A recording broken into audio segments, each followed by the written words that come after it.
Moving on to the next topic of the day. So we had a former Tar Oh, Heel describe his life with Belichick and how that is how it was when he got there, right? I got, and So it's Gavin graduate Blackwell, transfer, right? Gavin Gavin Blackwell, Black. dude, transferred to Florida State earlier during the summer or during the spring transfer portal as a graduate transfer. Yeah, yeah. Um, he, on, Good thing is, like, upside is he had nothing negative to really say on Belichick at all. Like his whole thing Not was from what they I'm asked him like, seeing. no, so they asked him, let's say, yo, like, how was it when Belichick got here? And he goes on to say, it was great. Honestly, I have nothing bad to say about Coach Belichick. He loves football. Everything that you see online and stuff like that, I would kind of say the media portrays it a little bit differently than what it is inside the building.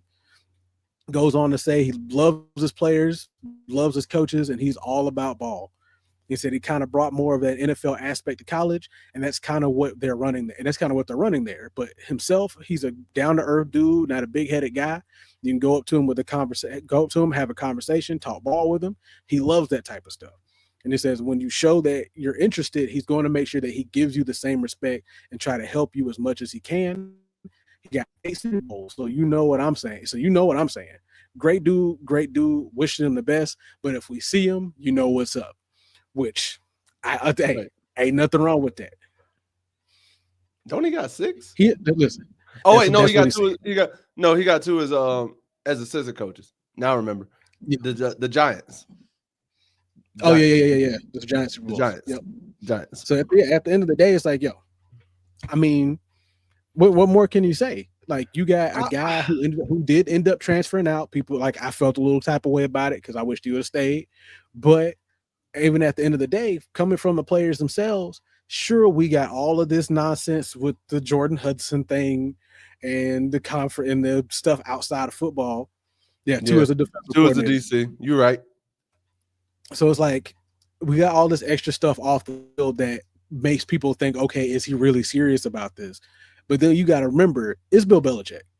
When it comes down to football, this man's all about business. I think, and like Here's the the next topic we got, well, not the next topic, the topic after that, there's a particular individual that that honestly rubs me the wrong way.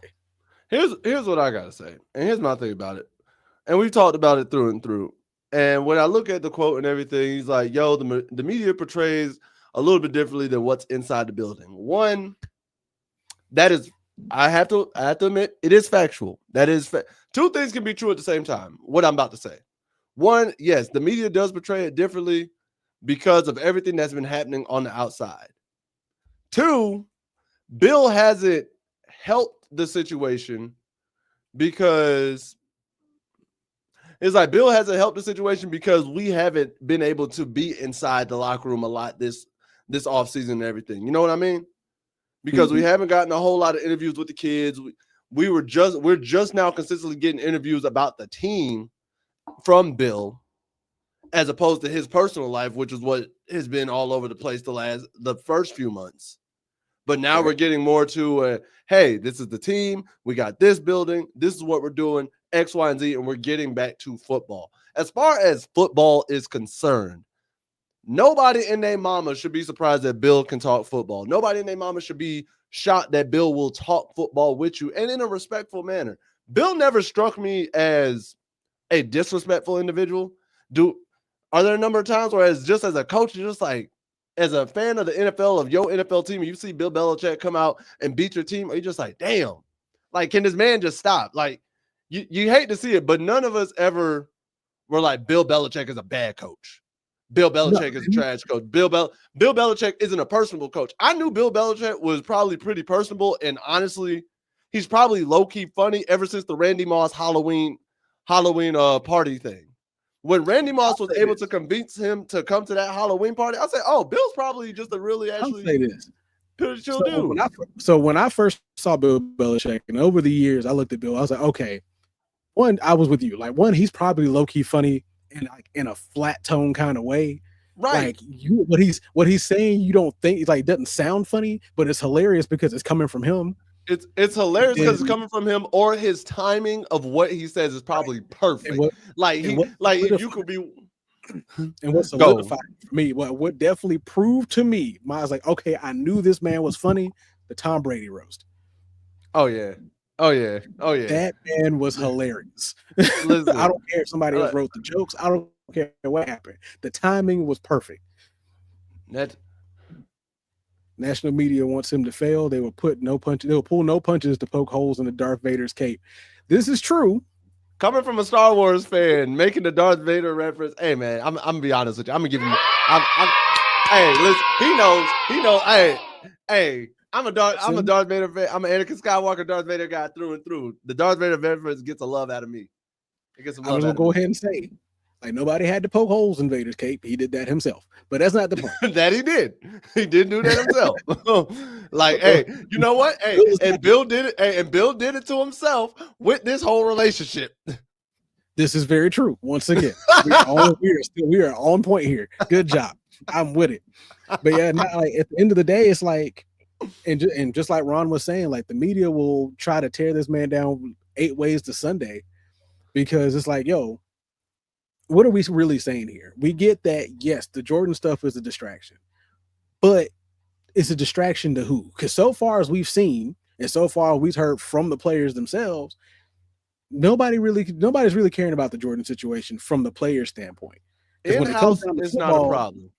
Exactly. In-house is not a problem. Bill has them locked in from the football standpoint. And I don't know what the classroom standpoint looks like yet, but we will come August. Because yeah, school's around the corner. Get back in the classroom. Hey, July just started. School gonna be around the corner in a month and a half, and we're gonna see how it goes down from there.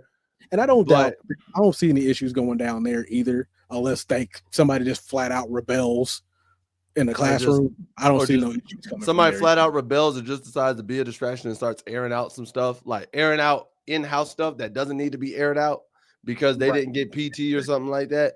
Something like that. And disgruntled kids. To me, when it's all said and done, Bill Belichick is one of those guys who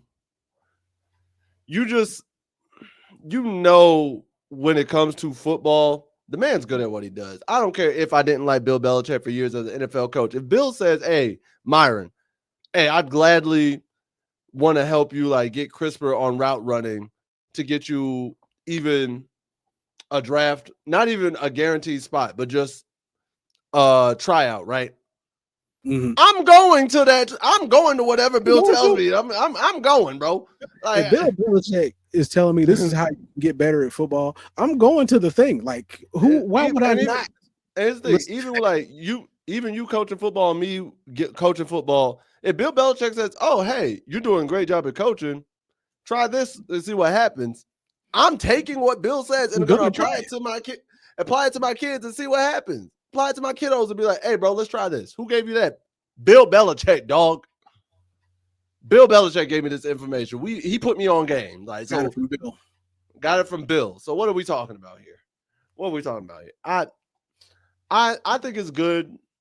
I'm again like you. I'm sad that like Blackwell left and didn't remain a part of it. But we also have talked about like maybe he had another reason, maybe he had a goal in mind, maybe he had a family situation, maybe this was just part of his path. He wasn't going to stay there the whole time. So it is what it is. I respect him. Hey, whatever your path is, we all wish you success, bro. They know animosity. Like I said, and like it's been said at the end of the day, he's a graduate transfer. At this, like you spent your 4 years at UNC, you got your degree. So what you're doing now, you're going for something higher. And just like we've said before, Florida State might just have what you were looking for. North Carolina may not have been where it needed to be on your end of things, or they may not have had the program you were looking for. It is what it is. So, I mean, like, it's always good to see that even when he left, there's no animosity, there's no hate for the dude. It's just like, like the man's great. It wasn't the coach is the reason why I left. I ended up leaving for another reason. So that works out in my mind. Facts.